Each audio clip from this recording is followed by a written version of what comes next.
We're back. We're So live. yeah, working remotely is really easy, James. Is basically my No point. hiccups. You just said you've been incredibly productive, and then it seemed like someone yanked the Wi-Fi modem out of the wall.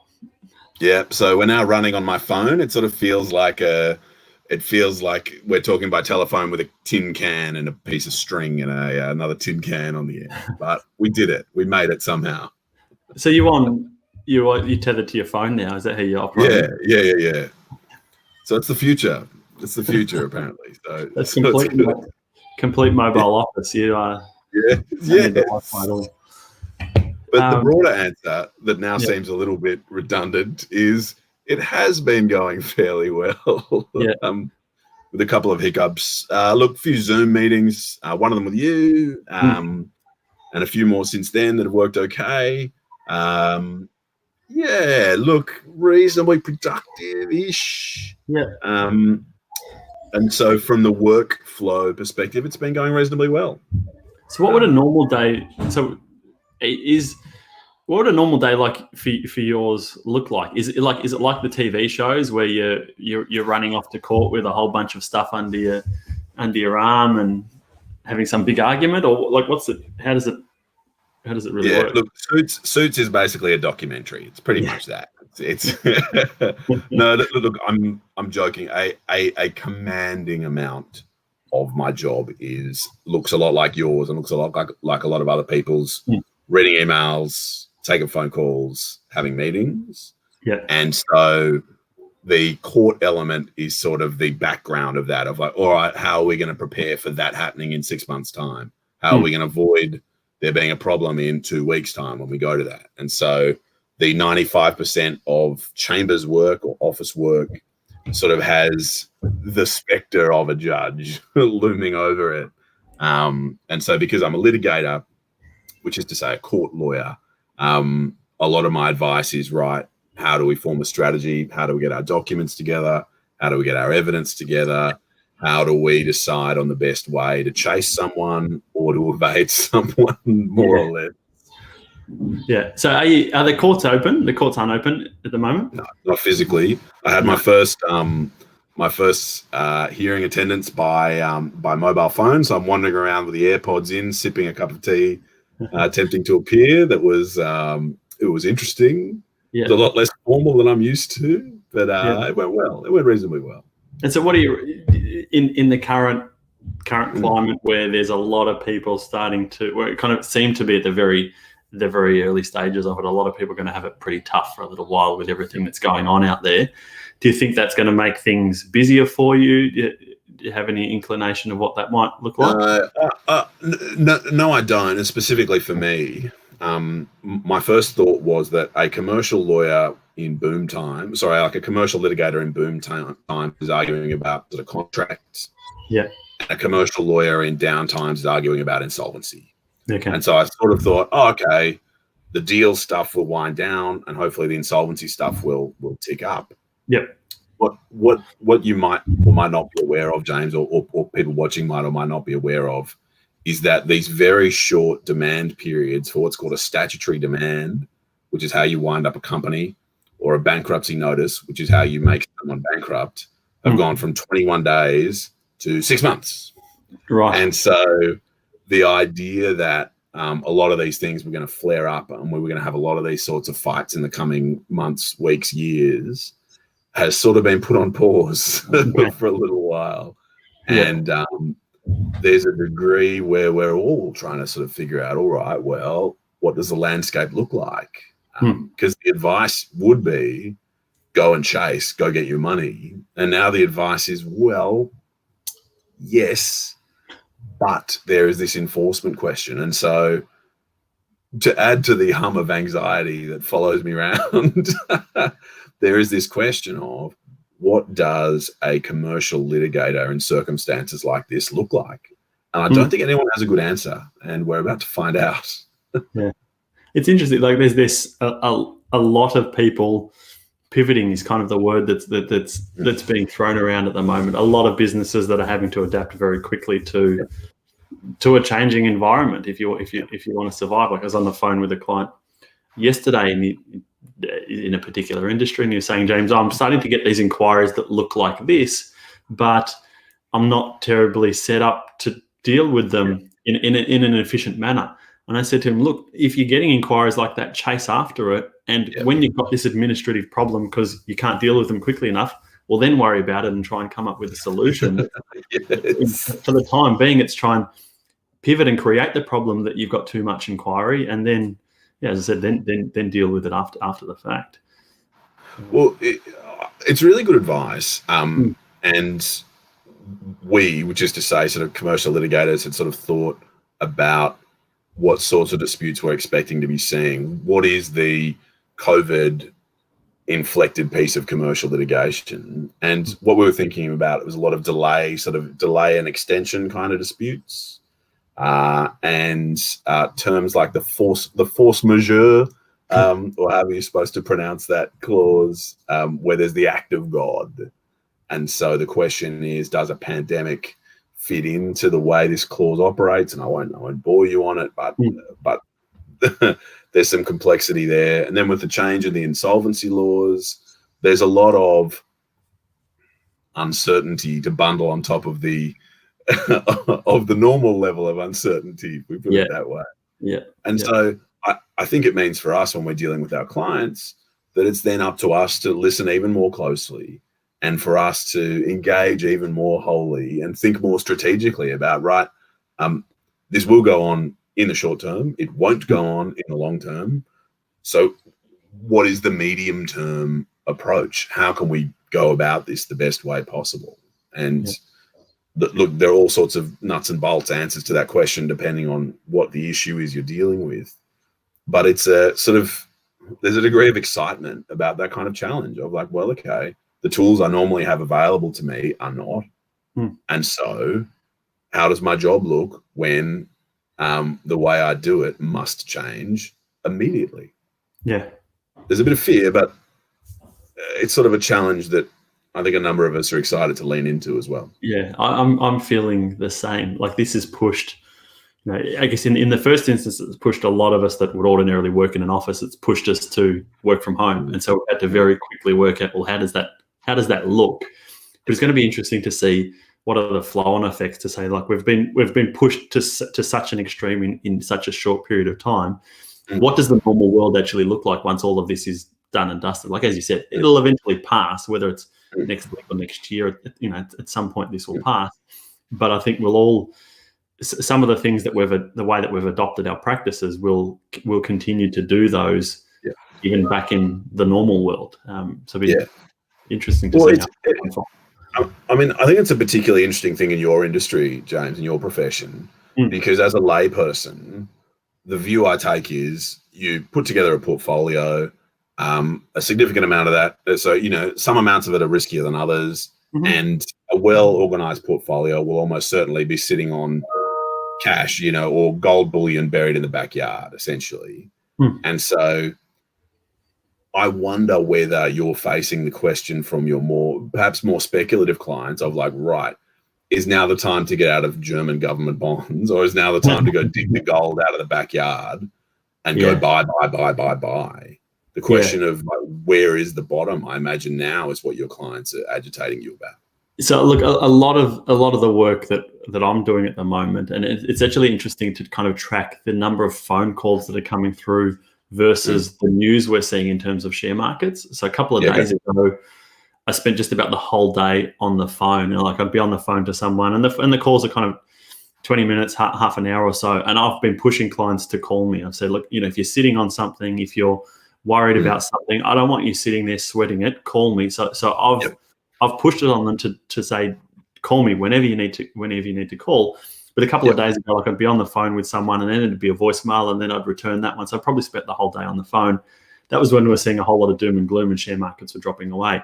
Now, in the last couple of days, it's been a whole lot more positive. Stock markets have started to go back up. And I spoke to one client, called me yesterday, and this morning I had a Zoom meeting with another client. I've got another one this afternoon. So there's two kind of out of the ordinary meetings, conversations I'm having with them. But my phone's certainly not ringing hot. So it's really interesting to kind of track that, just the human psyche as to you're being bombarded with. But clients are are twofold. So some are most of it are just wanting to talk and say, look, we know you're going to tell us to sit tight, but we just want to talk through and we're going to sit tight. Yep. There's the odd couple that are wanting to maybe try and sell something. And so we're talking through the implications of doing that and should they or shouldn't they. And then you probably got half of the clients that are actually coming saying, you know what, markets have dropped.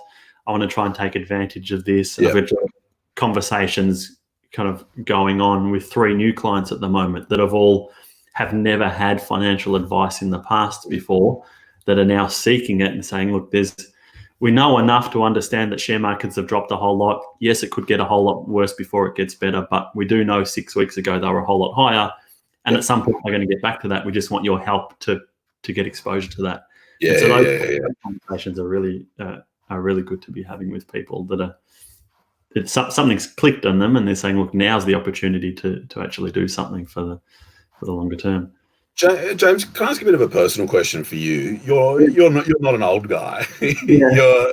you're a youngster amongst your colleagues to an extent. And a lot of the advice you would have given would have been the rainy day sort of advice of, I would have been saying to you 2 years ago, James, why are we sitting in cash? Yeah. Why have I got money in a term deposit at 1.5%? Yeah, exactly. Yeah. And you would have been saying, hey, look, risks arise and we need to have this under the mattress.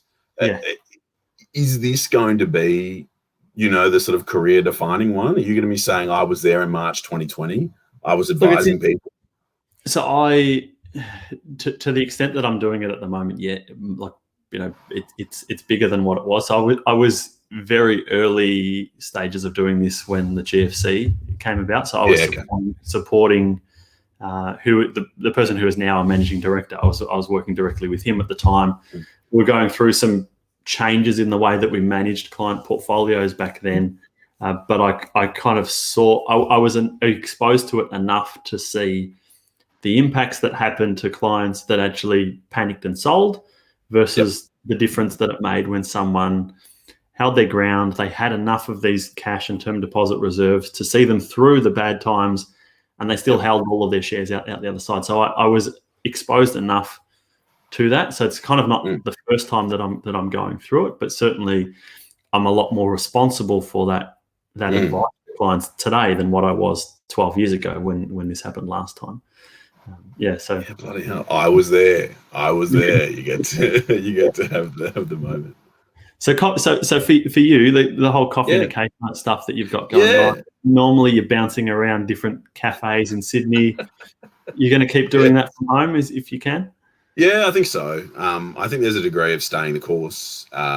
So for anyone who's not familiar with that, I sit down and I have a cup of coffee and I talk about a recent piece of commercial litigation.